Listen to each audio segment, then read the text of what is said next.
Today, I will be going over the following tenses.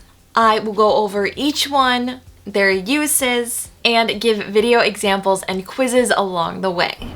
Let's start with the continuous tense, shall we? It's also known as the progressive tense. They're the same thing. Why do you think it's called the continuous tense? Any ideas?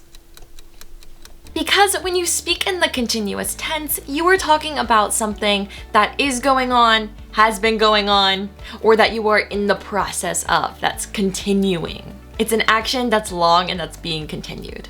To say, I'm reading a book right now, implies that you are in the middle of doing the action of reading a book. To say, I'm writing an essay, means that you were in the process of writing this long action, which is an essay. You could also say something like, I am watching a movie, to let somebody know that you were in the middle of that action of watching the entire movie. With all of those examples that I just mentioned, I didn't start something, and I'm not ending anything. It's just I am continuing to do an action at the present moment. It's a grape! It's not like we're eating broccoli. Ugh, don't even go there. So back to continuous tenses.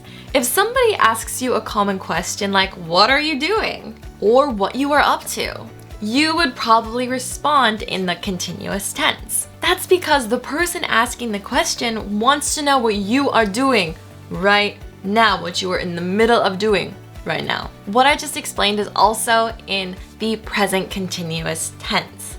Again, right now, in the present, what you're doing. So let's talk about the present continuous tense for a minute here. Are you already tearing your hair out, trying to figure out how to form something in the present continuous tense? Let me help you. It's not that hard. You simply need the correct conjugation of the verb to be.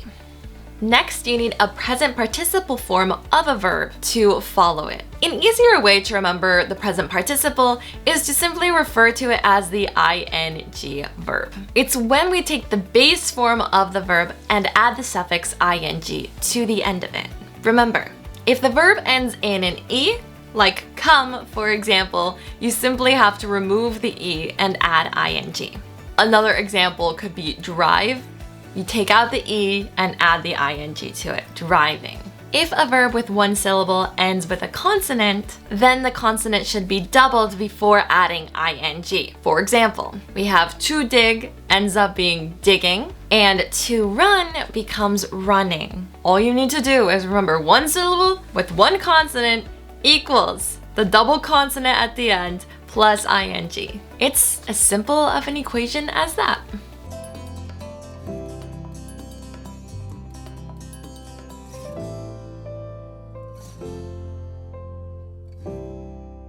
Now we can form the continuous tense in a sentence by using the following equation. The subject plus to be conjugated plus the ing verb. Where are you finding these people there? I don't know. For example, she is driving or she's driving. Let's practice this with a quick quiz just to help you review a little more. How would you make this sentence into the present continuous tense? The answer is I am working. Great job, everyone. Second, how would I convert this verb into the present continuous? Yes, it is writing. Remember, if the verb ends in an e, you simply take it out and add ing. Great job, you guys. Keep in mind that these types of grammar things are stuff that you don't want to always keep in your mind. It's supposed to become a little more natural, and it will with practice. You first need to understand these tenses and understand all that goes into these tenses so that they can become a part of your natural memory. And then you'll be able to start using them a lot more freely without thinking about all that goes into it. So just keep that in mind. Just get all of this in your head and eventually you will become natural at using them. You can use the present continuous tense to talk about something that is happening right now, something that you are in the middle of doing. You can also use it to talk about something that you will be doing very soon. Right now, you are watching this video. Maybe you are drinking some coffee or tea while you do so. Or maybe you're taking a break from work. Later today, you might be meeting some friends for dinner. Let's move on to the past continuous tense. This tense is used to describe an action that was happening in the past that got interrupted with another action. If you got a phone call late at night, you could say something like, I was sleeping when I got a phone call. You were doing that long action of sleeping, and then the call, that's what interrupted it. You can also use this tense to talk about something that you were doing specifically at a certain time in the past. For example, I was already writing at 6 this morning. Or yesterday evening, I was eating dinner. Now on to the future. With the future continuous tense, we're talking about things in the future that will be interrupted. That sounds really weird, doesn't it? But we're talking about what might be interrupted in the future, or say what will be happening at a specific time in the future. Bear in mind that the interviewer will be looking at your face too. Just add the ing form of the verb to will be or am going to be. We will be eating dinner at 7. You can also tell her, I will be waiting at the train station. Let's practice the continuous tense with a quick quiz. Which tense is used to talk about something ongoing that's happening now or soon?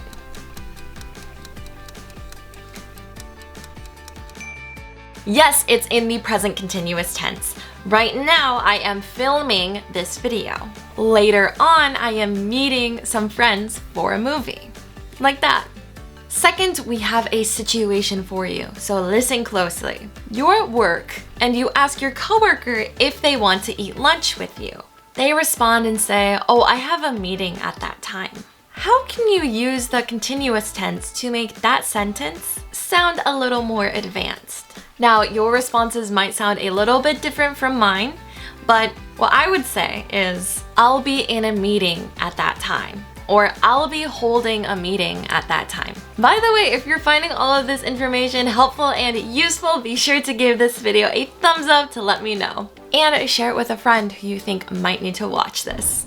Now let's move on to the 3 perfect tenses. The most perfect tenses of them all. See what I did there? Perfect. Okay, let's move on. The present perfect is formed with the simple present of the verb to have, followed by the past participle of the main verb. For example, have been, have used, have learned, or have written. Pretty simple, no? The present perfect is used to talk about past actions. Yeah, past actions that have been completed, that might still be ongoing, or might be over. Let me explain, because that sounds very confusing, doesn't it? It makes sense if you think about it in the way that what's happened in the past, those experiences make the present the way it is today. For example, if you're starting a new job and your boss asks you if you have used Google Docs before, they probably really want to know if you can use Google Docs now. It happened in the past, it's relevant in the present. Let's look at one more example so that you can understand it a little bit better. The biggest news in the solar system is that researchers from the California Institute of Technology might have found a new planet. Here's the tricky part. Yes, the present perfect is used as one of the present tenses in English, but we normally use it to talk about events that have already happened. These events might be ongoing or completed, but ultimately it has present consequences. So in a way, it's still connected to the present. You know that song by Christina Perri that says, I have loved you for 1,000 years?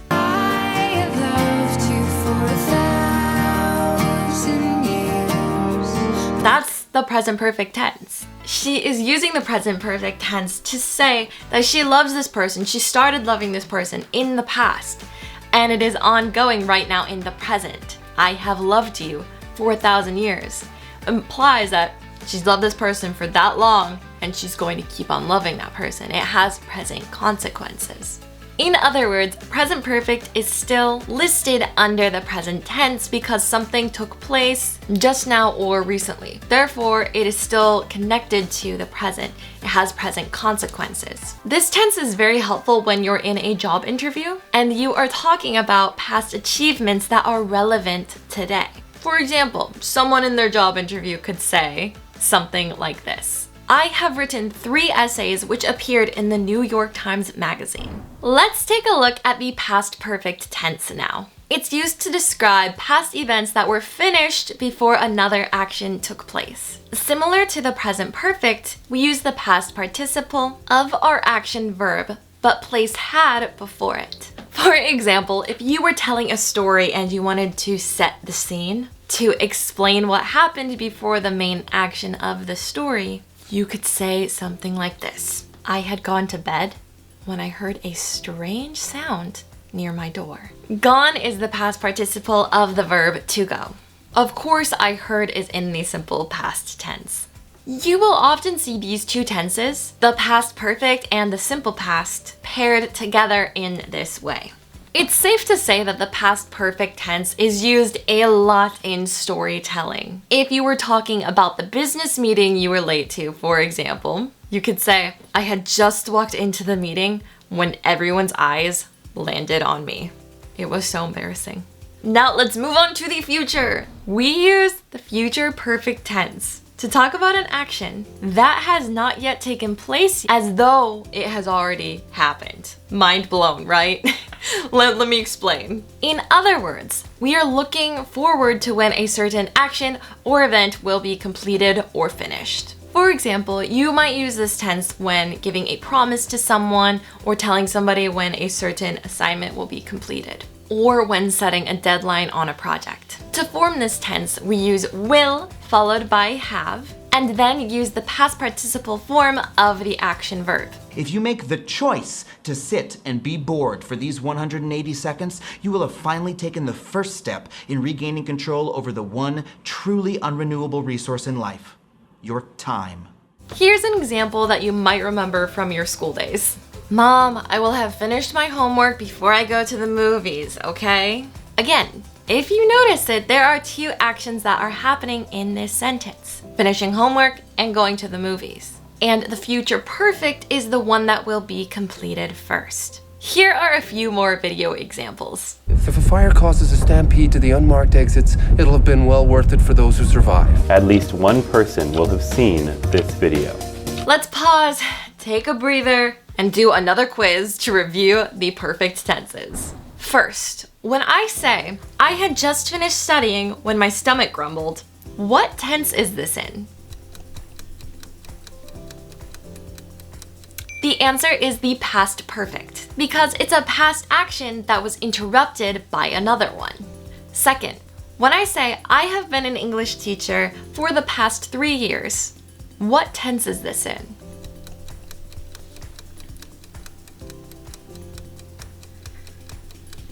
It's in the present perfect tense.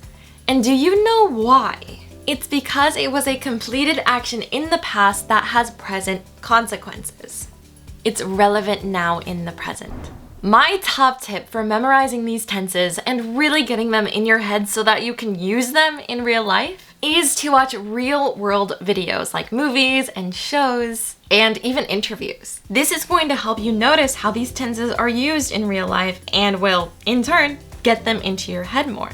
Just make sure that while you're doing this, you're actually paying attention to the tenses that are being used. Make sure to check if the sentences are in the tense you think they are, and then continue with your learning. All that I just showed you is FluentU, and that's what I would personally recommend for you to do to really get these tenses in your brain so that you can use them. Like that. Because I know these tenses can be pretty hard for you to learn, and I want to give you more than just a video to help you, I added a link in the description below for a free trial of FluentU. Go have fun practicing. Now let's move on to the perfect continuous tenses. Yeah, we went there. Let's do it. In short, we use the perfect continuous tenses to talk about actions that have happened in the past up until now. It will make sense more as I go through the present, past, and future forms of this tense, so let's just get right into it. First, we have the present perfect continuous tense. Wow, that's a mouthful.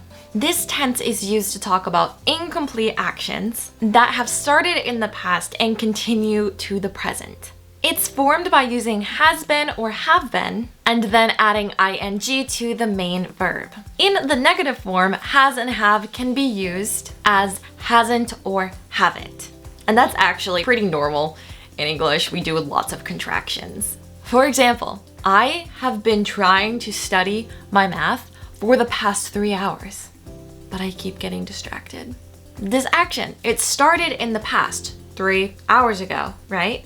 And it's still going on, which is why we use the present perfect continuous tense in this situation. Or what about, I have been trying to film my video all week.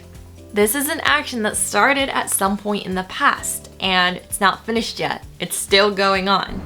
Now we have the past perfect continuous tense. With this, we're talking about something that started in the past, continued in the past, and ended in the past. It's formed using had been and then adding ing to the main verb. For example, the thief had been breaking the locks when the cops arrived and he was arrested. The thief was performing an action in the past, breaking locks.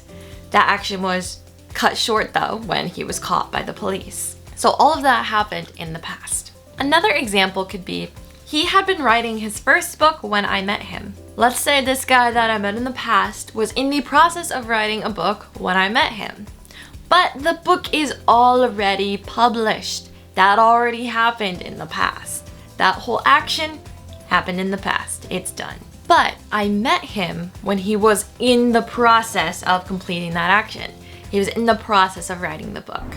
The future perfect continuous tense is used to talk about an action that will happen in the future and continue for some time. It's formed by using will have been and then adding ing to the end of the main verb. For example, I can say something like, I will have been working at this company for 2 years next month. I know that sounds like a mouthful, but it is correct. And it can make you sound pretty advanced as well.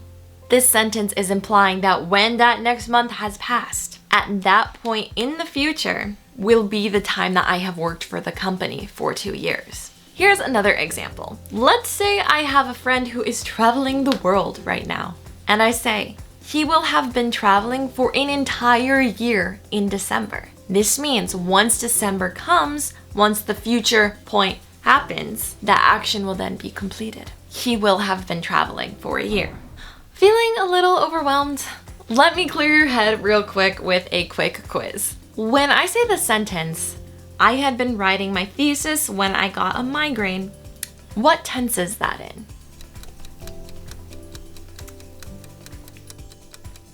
It's the past continuous, because it's a past action that was happening, but then it stopped, it finished. And everything that I talked about in that sentence was completed. It's done in the past. Second, what is wrong about this sentence? Pay attention. I have been living in this house for 2 years this October.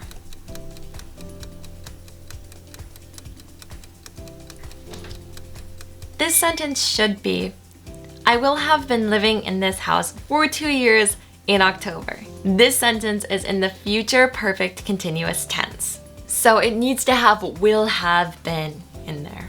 Now, I'm pretty sure you all feel the need to review all of this later on. It is a lot, but it's necessary information. So guess what? I made a PDF just for you with all of the information in this video that you can download for free with the link in the description below. Now, I have the perfect video for you to check out next. I made a video all about English words that you can use to sound smart. Use those words with these advanced grammar tenses, and your English is going to be sounding, so advanced. You might even be sounding better than a native speaker themselves. So go check it out.